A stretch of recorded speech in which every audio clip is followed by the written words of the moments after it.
911, what is your emergency? This is the National Corvette Museum. Yes, ma'am. The Sky Dome is full of smoke. I need fire out of here. Okay.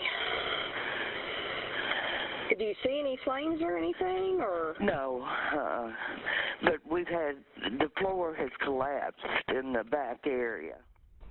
The morning of the incident, February 12th, I was sound asleep and my phone rings at 5:44, and it was a security company telling me the burglar alarm was going off in the Sky Dome here at the museum. So I come up here and go through the back door. As I turned in to go into the Sky Dome to see what the problem was, walked in and everything was hazy, and I come in within about 20-25 feet of the hole because it was dark in there. There was no electricity.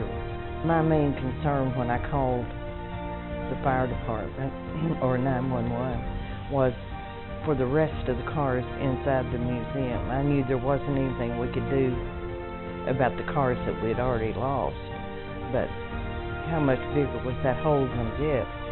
Fireman in charge had indicated that we needed to get a structural engineer here to advise us as to the safety of the other parts of the building before we removed any cars, before we done anything.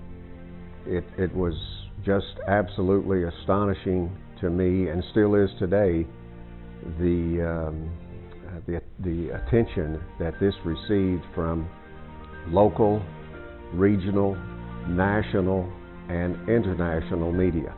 I mean, it spread like wildfire that this is a good place to come visit. It's educational, and there's interactive things to do here, and you'll learn, and there's a cafe you can eat, there's a Corvette store, there's a lot of things to do here than just look at a few classic Corvettes